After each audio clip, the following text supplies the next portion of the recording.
You have to start strategizing your life. You have to start thinking of yourself as the main character.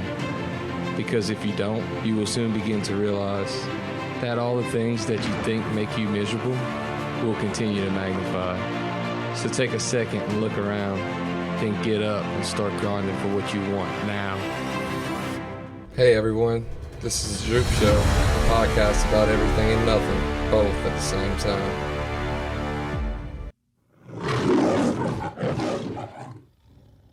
So I'm sure you watched Last Dance.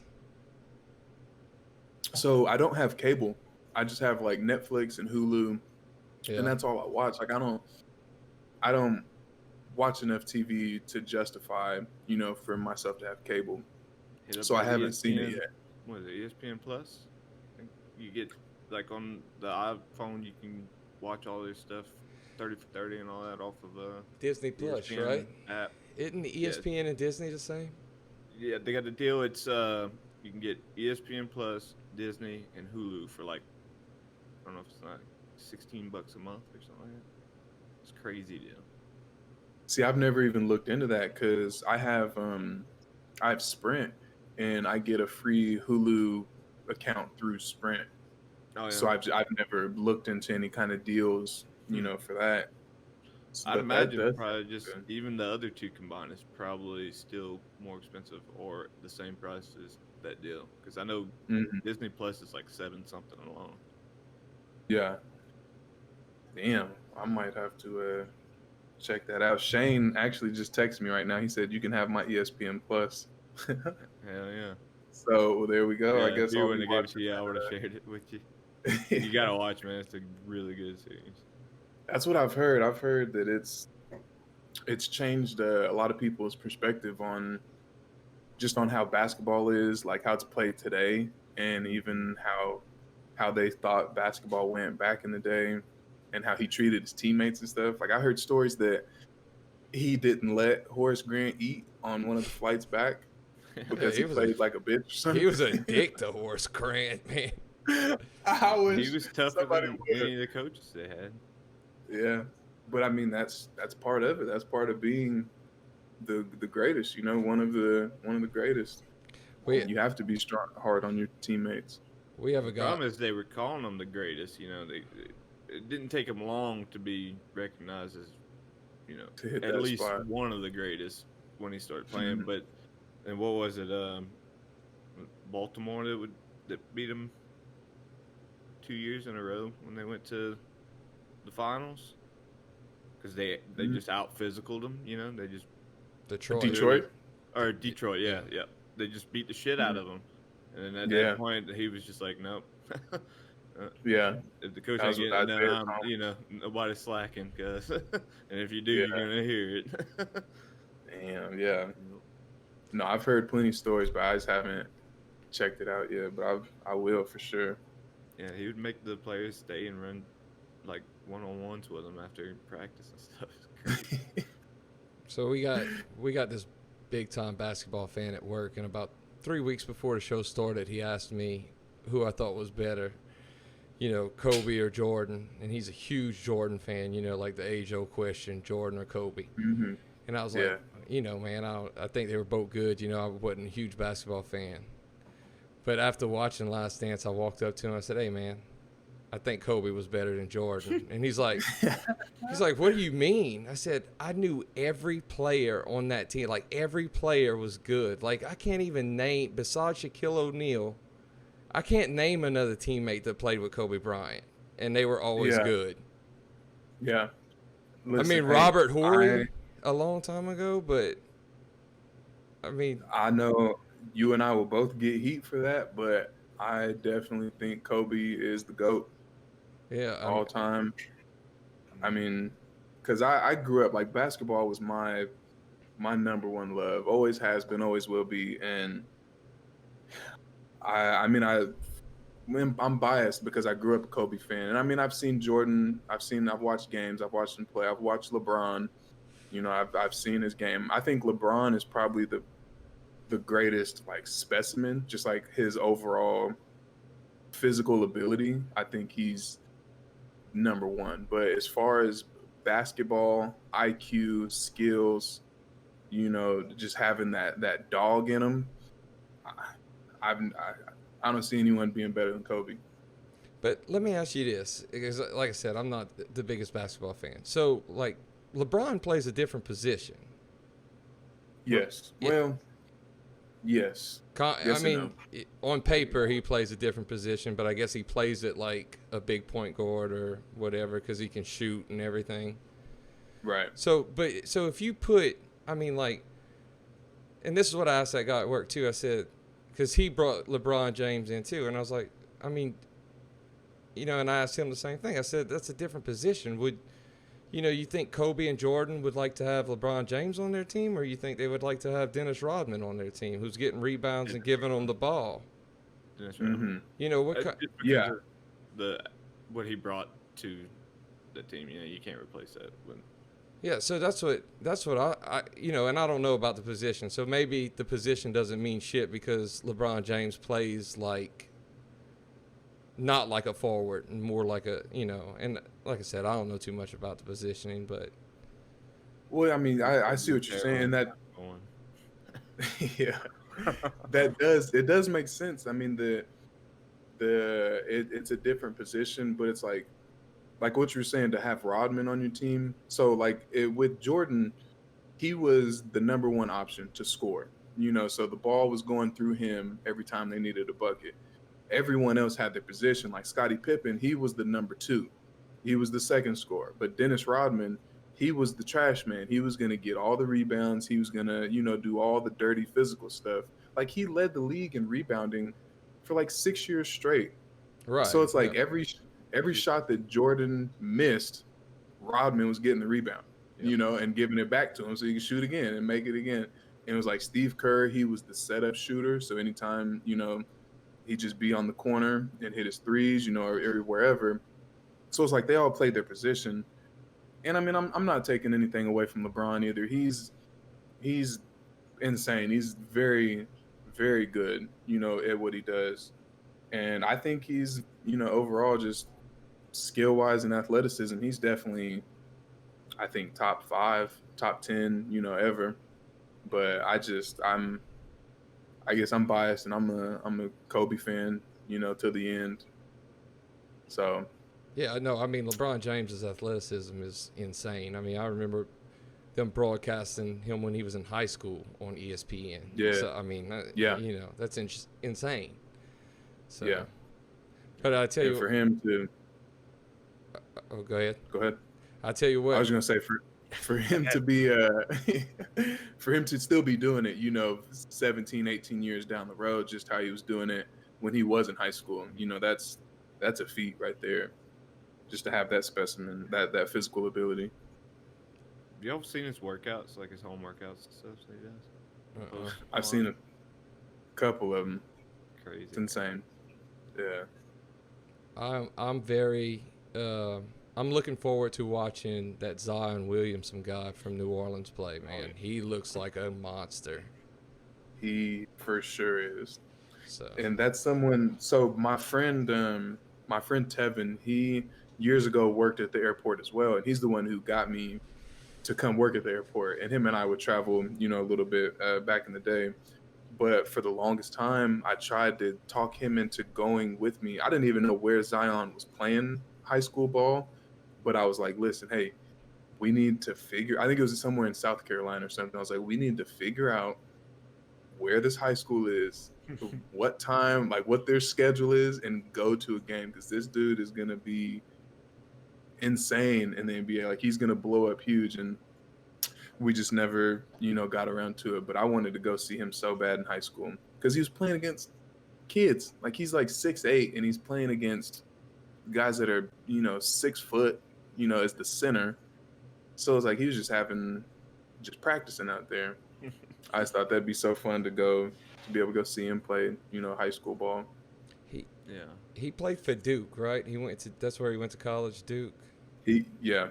And he did a year at Duke. He's 6'8", like you said, and he weighs really close to 300 pounds, and he's not fat at all. I mean, that dude is he looks like he should be on a linebacker or something. I mean, he is massive. Huge. Yeah, and he hasn't really lost any weight. I mean, he may have, leaned up a little bit since he's Right. got to the league, but he's still monstrous. Yeah, Like no, I think that's he's just his giant. natural walking weight. Yeah. Yeah. Hope he don't get on that A lot Cajun of food. Well, that's the crazy thing is if he's, doing everything he's doing, he's not losing that weight. I mean, once he starts really getting into it and hitting gym on his off time and stuff, he's probably gonna get it, even more impressive. Mm-hmm. And something that I've heard people say, I mean, which is true, like when people, do you guys know who Blake Griffin is? Mm-hmm. You guys remember him? I mean, he's still in the league, but just when they have like the explosive style of basketball, like it can only last so long, before your body starts to kind of go against you a little bit. And so I feel like it might be better for him to maybe lose 5 or 10 pounds, just so it'd be easier on his body. So he's not throwing around 280 pounds every time he jumps, 50 inches in the air. Yep. But, Yeah. No matter how much muscle you got, tennis can only take so much, man. And bone too. Yeah. And it's the same thing, Bartlett, yeah. So yeah. When he was at Duke, he suffered I think it's like a knee injury because he blew out one of his shoes as he was like going to cut one direction, like he planted his foot. Yeah, his foot went through the shoe. It was like, if you're too big for your shoes, then I mean, you're literally running out of your shoes. Yeah. Issue. was insane. Was that at Duke or was that in New Orleans? That was at Duke. It was at Duke? Yeah. Okay. I thought that was this year because I thought he got bent. Didn't he get hurt this year too? Like right before? I think it was like a shoulder injury or something. Something different. Okay. I think so, yeah. Maybe they were just replaying that shoe injury because I remember seeing it recently. So, so you've been in Wichita your whole life? Besides travel, Yeah. I mean, you grew up there. Born and raised here in Wichita. I moved to Seattle in 2014. For about a year and a half, I lived in Seattle.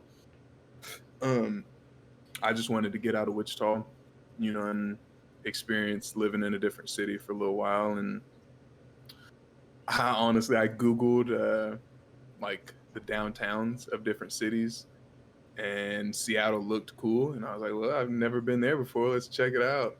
And so it was on a sunny day, wasn't it? that was all it took. That was all it took. So I packed up my car with all the clothes I could fit and my TV and shoes and shit, and just drove to Seattle. I didn't have a job lined up. I didn't have a place to live. I didn't know anyone up there. I was like, well, I'll figure it out along the way, and I made it work. That's pretty cool. Yeah, that's it. I wish I would have done more of that, just packing up and just leaving. But yeah. But hit a hostel. Oh yeah, something. We can find the next day. Yeah, something like that. And that's even getting more. And it might have been popular back in the day too, but now you see what like the internet and advertising, you see it a lot more. Where like I know in New Orleans they have a hostel. Wait, what did you call hostel? Yeah, that's just like a shared rooming, right? Like just it's just like it's usually like an old business or something, and they just put like bunk beds everywhere. Yeah, on Canal Street, they have like a really nice one where like it's like a bunch of bedrooms, and I say it's really nice. Like the bottom floor is like a badass game room, like pool table and bar and stuff, and then upstairs it's like, the rooms have a decent bed in them or two beds, but everybody shares the same bathroom. But it's New Orleans, so you're just going to sleep anyway. You probably won't take a shower. Most people are pissing on Bourbon Street. Yeah. Yeah. So, that's usually what a lot of people use them for, is just a place to crash at night, because they're out exploring or, partying throughout the day. So they just need a place to keep their bags and have a pillow at night. And it's I mean they have it here and everything, but it's way more popular like in Europe. I mean Europe. Oh yeah, yeah. Everybody does it. You know, that's why you hear about people going backpacking across Europe. It's literally just families that let complete strangers come in. They cook for them and stuff in their family home. You know, like it's nothing. Yeah, I've stayed in one hostel, and it was in London, and it wasn't a bad experience or anything, but I was by myself, and I was in a room. There were 3 bunk beds, and I think there were 4 other guys in the room that night that I stayed there, and I didn't know a single one. I didn't talk to a single one of them. So I mean, it was kind of weird a little bit, but I mean, it wasn't that bad. Yeah. But I mean, it was cool. I probably wouldn't do it again now that I'm 28 years old. I'm not gonna just sleep in a random room with people. But when I was 23, 24 years old, it was acceptable. Oh yeah, definitely. I mean, fuck, when I was 23, 24 years old, I'd have done fucking anything, you know. Right. But, oh yeah. So the reason I asked about Wichita was that's pretty close to Joe Exotic Zoo over there, right? Man, I don't know exactly where that is in Oklahoma, but it's no more than an hour and a half, 2 hours from here, because we're an hour from the Oklahoma border. So, and it's crazy because that's the first time I've ever heard of that zoo, was when I watched the series. Yeah. Or you just saying that because you grew up eating the pizza? Yeah, no, that's exactly what I was about to say. So he ate the pizza. I didn't want anyone to know that I was eating 2-week-old meat. Last year, he was talking about as the best pizza he ever ate. Everybody needs to check it out. Show comes out. Nope, never heard of the place. No, yeah, that was. Oh man, that was a crazy show. It's unbelievable. It's really unbelievable.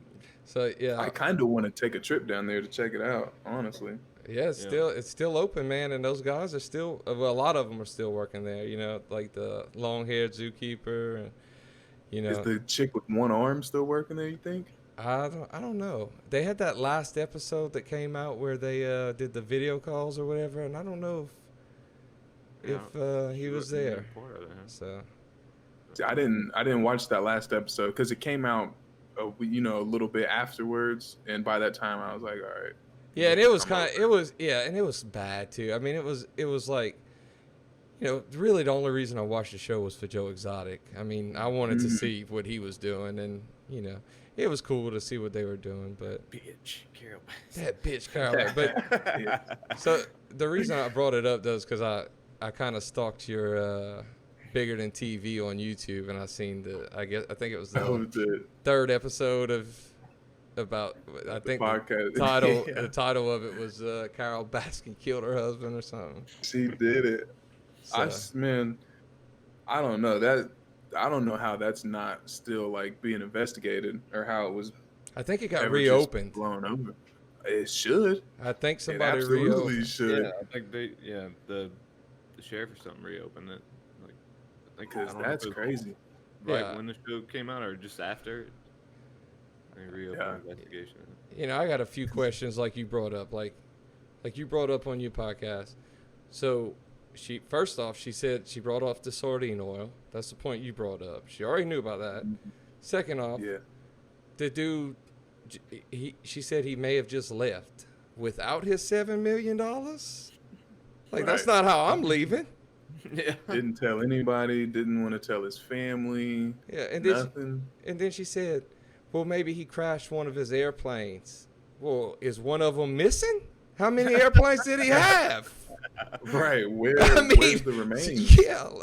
Sometimes he leaves it at home and he just goes grab another one at Walmart. Yeah. He said, damn it, I can't find that plane. Oh, I'm going to have to buy a new one today. I don't have time to go back to the house. Yeah. So. Yeah, I don't know.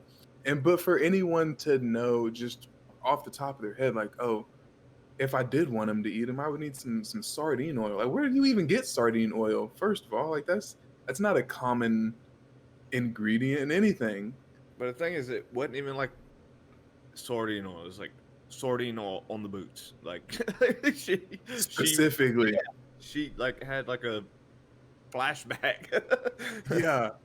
Yeah, that's insane. And yeah, for her to own tigers, like there's no better setup to get rid of somebody if you need to. Like better than pigs, better than, whatever. Like, oh, I have tigers that will eat every piece of you. And then the bitch tried to use the OJ thing. The glove don't fit. She said, my hand can't even fit in the meat grinder. And I'm just thinking, yeah, not whole. But if you cut the motherfucker up, it will. Yeah. You got plenty of resources. Yeah. Shouldn't be a problem. You got a fucking meat grinder. Yeah. How do you feed? How do you grind up anything else? You cut it. So that's lube it up with a little sardine oil. Hell yeah. Natural lubrication. Slide right through. Got buckets of that shit on hand. Yeah, that's insane. Have you guys checked out the Jerry Epstein documentary that's on Netflix? Did it come out? I've been watching on the coming soon. Jeffrey Epstein. Is it Jerry or Jeffrey? Jeffrey. No, I didn't even know it was coming out. So no, but I'm gonna check that out. I think it's only a couple days old. I've only watched the first episode, but I've been intrigued by this. I didn't know who he was before he died, and since then I've done I've looked into it a little bit and just all the stuff that's tied to him, and so I'm super intrigued to finish this series and just see all the details from before, because I'm not gonna give any spoils from the first episode, but it's crazy just what he used to do and what he got away with, and it's fucking insane. I bet there are prominent men that are shitting bricks right now. Oh yeah. He said, his facial expression, he said, oh yeah. Oh yeah, because even on this first episode, they show so many pictures of Epstein with billionaires, and he has pictures with Trump. I will tell you this. So Trump made a statement back in like the early 90s, and he was like, yeah, I know Epstein. He's a great guy. Yeah. He seems to have a similar interest as me when it comes to women. He likes them pretty young though. And it's like, but now Trump tries to deny that him and Epstein were even close friends at all. And it's like, okay, now something doesn't add up. Like something's not right. Somebody's lying. And so But, honestly though, if I went over to the dude's house to eat a slice of pizza and left, and I told a bunch of people I knew him, and this shit came out, I'd be like, nope, didn't know that fucking guy. Yeah. Sure. I never even lived in that state. I don't know what you guys are talking about. Definitely blows a lot of bullshit, but I think I would definitely be on the same boat as him on this subject. Man, oh, for sure. Those pictures. I'd be trying to clear my name as best I could. I want no parts of that. Those pictures are going to come out, and a lot of people are going to be really worried about it. So your podcast, is it still going? Are you still doing it? Yeah, I'm still trying. I'm just trying to figure out like a like a solid lane to take when it comes to the podcast, like what to talk about, and like just which direction to go with it. I just got a second mic, so I'm gonna start having like guests come over, and I just feel like that would be a whole lot easier than me in a room by myself trying to talk to myself, so it'll just make the conversations a lot more fluid and more interesting. But I'm still doing it. I'm trying to dabble in some different YouTube lanes, I guess, like doing like reaction videos and just like breaking down some music, and just trying to find something that works for me, just keep me busy around here. I think you got it going on with your podcast, man. I watched 2 episodes. I think that the I can't think of the name, but the Don't Be Embarrassed, I think that works really good. And yeah, thank you. The what is it at the end? The connection. connection section. Yeah. I think you got it. So Yeah, but well, I appreciate that. It is a lot of work, Yeah. The first one I watched was about have you ever got hurt in a funny way? Oh yeah. Yeah, and all I could think about was this time that I wanted to kick this football. I wanted to share my funny time with you since I knew you was going to be on our show. But I thought I was like John Elam, and I was about to kick a football over the mountains. So we had this cool 4x4 that somebody stuck in the ground, but they left it like 3 inches up. So I leaned the football up against it because I didn't have a tee. And, I did the whole football step, and I kicked this shit out of that post. Oh, man. Were you by yourself, or did anybody see Oh, this? no. I hung out with my little brother and all my cousins all the time. So everybody. Yeah. Then I never wore shoes, so I was barefooted. And then I didn't have no soccer style kick, so like I, held my toes as straight as I could. Straight toes. Yeah. Yes. Oh man, that's tough. Did you break anything, or was it just? Oh man, if I did, my mom taped my toes together because that was her favorite thing. With like fingers and toes, like they can't do nothing anyway, so just put some tape around it. Hey, yeah, walk it off. Mom, my big toes like in my ankle. I think. So put some tape on it. Yeah, put some tape on it. But it'll be all right. Go lay down. Go take a nap. Yeah. Rub some dirt Rub some dirt on on it. it. But, yeah, right. But no, man, I really like what you got going on. So even the reaction videos were good too. I had never seen the Bloody Valentine thing. I'm on TikTok a lot, so I knew about I can't even think. Tanashi 6ix9ine, Goomba, whatever. I already knew about that, that's Greg's favorite song, so I ain't gotta hate on it too much. But that Bloody Valentine, man, like you said, I'm not what is it? MGK. Yeah, MGK. I'm not an MGK fan at all, but I like them better at rock than at rap. So yeah, it wasn't bad at all. And I'm not a huge rock fan. Like I don't listen to much rock music, but I mean, I feel like he was very comfortable. Yeah, with that style. Yeah. Which helped a lot. Did you know about that song, Greg? Bloody Valentine by MGK? It's like rock. It's like the beat's almost like the rhythm's like almost like old school Blink 182. It's pretty cool. Mm-hmm. I'd heard you. Yeah. I probably heard about that specific song, but I don't think I ever got to hear it. But if I wouldn't have checked out your page, man, your channel, I would have never, I would have seen that and I would have passed it every time because I'm not an MGK fan at all. Like his rap doesn't impress me. So yeah, same. I mean, like he has some good songs, that I enjoy, but yeah, for the most part, it's not. I mean, his style is just not really for me. But what really drove me to watch the video was Megan Fox. Because I had just been scrolling past it and I saw her on there and I was like, let me see what they're talking about. Man, I would watch some lame shit. What Megan Fox is in it. I don't care what it is. I'm watching. Yeah. She is something else. But, I mean, always a solid route of kind of doing what we do with our podcast. And, we don't really have like a direction as far as the content goes and stuff like that. Mm-hmm. We'd like to have at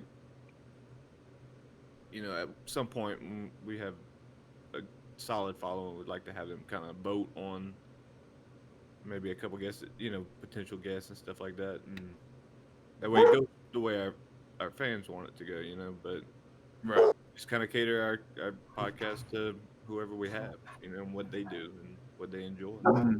Yeah, just kind of let the flow of it, just take it. Yep. No, for sure.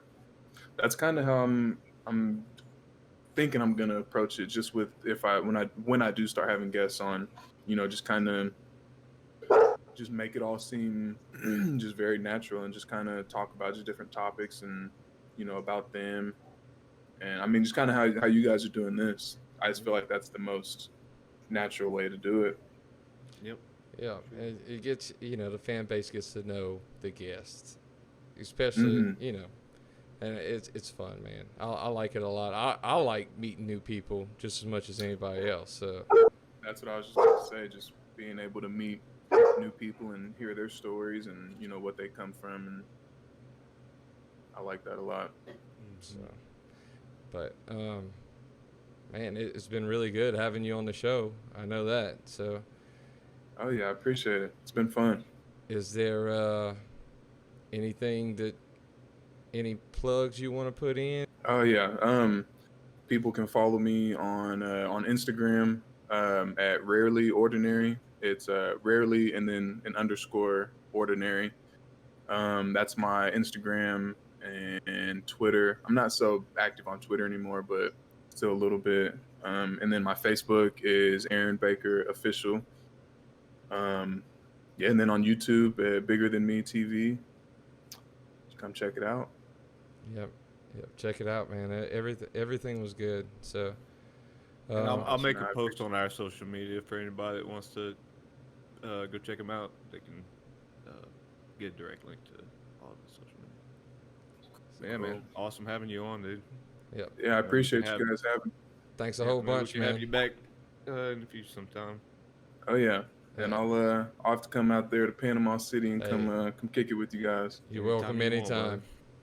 Awesome. Appreciate it, guys. We'll see you later, man. Thanks. Bye. All right.